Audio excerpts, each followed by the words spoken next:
तो like, share और subscribe करें। अगला बड़ा स्टार कौन होगा, इसका फैसला वो छोटा सा क्लिक ही करता है। ये पावर हम सबके हाथों में है।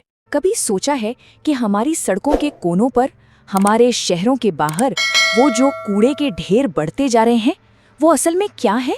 ये एक ऐसा संकट है जिसे हम हर दिन देखते तो हैं, पर शायद इसकी असली भयावहता को नजरअंदाज कर देते हैं।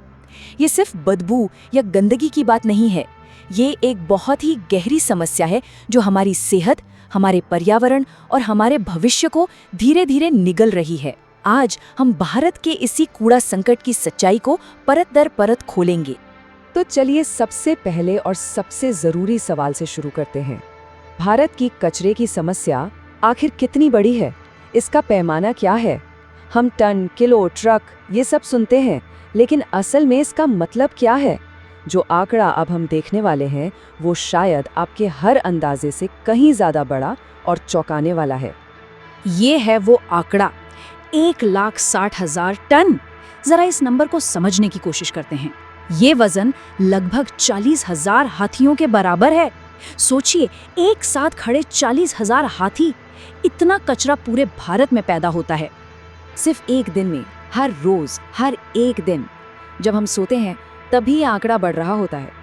ये एक न रुकने वाली सुनामी की तरह है जो कचरे से बनी है और हर रोज हमारे शहरों पर हमला करती है। और सबसे चिंता की बात यह है कि ये लहर लगातार और बड़ी होती जा रही है। तो आइए इस संकट के विशाल आकार को और गहराई से समझते हैं। देखिए, ये सिर्फ गलियों में फैला हुआ कूड़ा नहीं है, ये सचमुच हमारे शहरों के बीच खड़े कचरे के पहाड़ हैं जो हमारी आंखों के सामने हर दिन और ऊंचे होते जा रहे हैं। दिल्ली की गाजीपुर लैंडफिल को ही ले लीजिए। ये कचरे का पहाड़ 65 मीटर ऊंचा हो चुका है। ये कितना ऊंचा है? दिल्ली के ऐतिहासिक कुतुब मीनार की ऊंचाई के लगभग बराबर, बस कुछ ही मीटर का फासला बाकी है। सोचिए जरा, एक तरफ हमारी विरासत है, हमारी शान का प्रतीक, और दूसरी तरफ हमारी लापरवाही का एक जीता जागता स्मारक। और जो बात इसे और भी भयानक बनाती है वो ये है, रोजाना पैदा होने वाले इस विशाल ढेर में से सिर्फ 35% कचरे को ही वैज्ञानिक रूप से प्रोसेस किया जाता है। बाकी का 65% वो बस यूं ही छोड़ दिया जाता है, बिना किसी ट्रीटमेंट के। यही इस संकट का असली केंद्र है। ये 65% ही वो जहर है जो हर तरफ फैल रहा है। तो सवाल उठता है कि ये सारा अनप्रोसेस्ड कचरा आखिर जाता कहाँ है? जवाब है, हर जगह। ये हमारी सड़कों को गंदा करता है, हमारे नालों में जाकर उन्हें जाम कर देता है, जिससे बारिश में शहर डूब जाते हैं। यही कचरा बहकर हमारी पवित्र नदियों में पहुंचता है और उन्हें जहरीला बना देता है। और जब इससे छुटकारा पाने के लिए इसे जलाया जाता है तो ये हमारी हवा में जहर घोल देता है, वही हवा जिसमें हम सब सांस लेते हैं। ये संकट सिर्फ पर्यावरण तक ही नहीं रुका है। ये सिर्फ देखने में बुरा नहीं लगता, ये सीधे तौर पर हमारे स्वास्थ्य पर हमला कर रहा है। एक ऐसा छिपा हुआ हेल्थ क्राइसिस पैदा कर रहा है जिसके परिणाम बहुत गंभीर हैं। ये कूड़े के ढेर बीमारियों के लिए एक तरह से ब्रीडिंग ग्राउंड बन जाते हैं। इनमें जमा पानी में डेंगू और मलेरिया के मच्छर पनपते हैं। इनसे पैदा हुए बैक्टीरिया टाइफॉइड और हैजा फैलाते हैं। इतना ही नहीं, इनके संपर्क में आने से त्वचा में गंभीर इन्फेक्शन होते हैं। और जब इस कचरे को जलाया जाता है तो उसके जहरीले धुएं से फेफड़ों का कैंसर जैसी जानलेवा बीमारियां भी जन्म लेती हैं। लेकिन खतरा सिर्फ इन सीधी बीमारियों तक ही सीमित नहीं है। ये जहर एक और भी खतरनाक और अदृश्य रास्ते से हम तक पहुंच रहा है, हमारी फूड चेन के जरिए, यानी सीधे हमारी थालियों में। अब देखिए ये पूरा चक्र काम कैसे करता है। लैंडफिल से जहरीले केमिकल छिड़कर जमीन के पानी और नदियों में मिल जाते हैं। वही जहरीला पानी किसान सिंचाई के लिए इस्तेमाल करते हैं। वो जहर और भारी धातुएं हमारी फसलों में, हमारी सब्जियों में पहुंचती हैं और अंत में वही जहरीला खाना हमारी थालियों तक पहुंच जाता है। ये एक धीमा जहर है जो हमारे शरीर में जमा हो रहा है। अब सवाल ये है कि आखिर ऐसा हो क्यों रहा है? हमारी व्यवस्था कहाँ टूट चुकी है कि ये संकट दिन ब दिन बढ़ता ही जा रहा है? समस्या क्या सिर्फ सरकार की है या कहीं और भी है? चलिए इसकी जड़ों तक चलते हैं। देखिए, इस समस्या की जड़ें कई जगहों पर फैली हैं।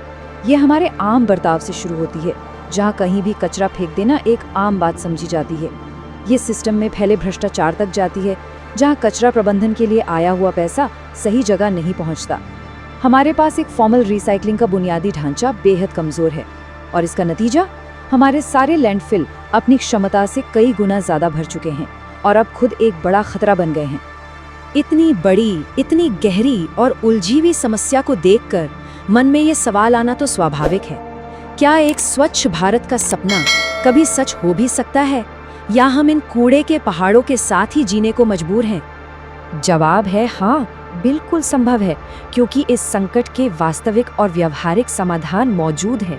ऐसे समाधान जिन्हें दुनिया भर में और भारत के ही कुछ शहरों में आजमाया जा चुका है और वो सफल भी रहे हैं।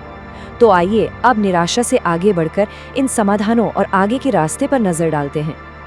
सबसे शक्तिशाली और सबसे बुनियादी समाधान यहीं से शुरू होता है, सेग्रीगेशन, यानी कचरे को वहीं अलग अलग करना जहां वो पैदा होता है।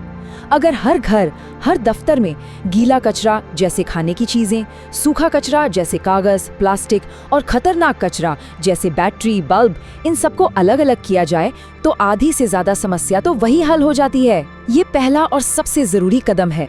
और ये इतना प्रभावी क्यों है?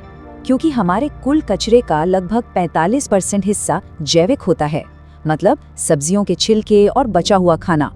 ये कचरा नहीं बल्कि एक रिसोर्स है। इसे बहुत आसानी से खाद में बदला जा सकता है। सोचिए, सिर्फ एक आदत बदलने से लैंडफिल पर जाने वाला बोझ लगभग आधा हो सकता है।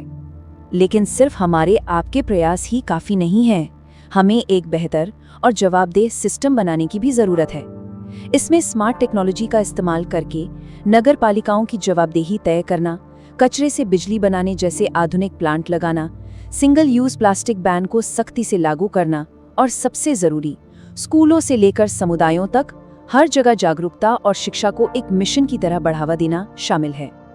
अगर इन सभी समाधानों को एक साथ लागू किया जाए तो हम 2030 के लिए एक महत्वाकांक्षी लेकिन हासिल करने लायक लक्ष्य रख सकते हैं। 70% कचरे को रिसाइकल करना और कचरे के इन पहाड़ों को हमेशा के लिए बंद करके उन्हें हरे भरे पार्कों में बदलना। ये एक सपना नहीं, एक ठोस योजना हो सकती है। आखिर में ये समझना सबसे महत्वपूर्ण है कि ये सिर्फ सरकार या किसी सिस्टम की समस्या नहीं है, ये हम सबकी सामूहिक जिम्मेदारी है। एक स्वच्छ भारत का निर्माण तभी संभव है जब हर नागरिक अपनी भूमिका को समझे और उसे निभाए, क्योंकि हमारे शहर का भविष्य हमारे आज के फैसलों और हमारी आज की आदतों पर ही निर्भर करता है।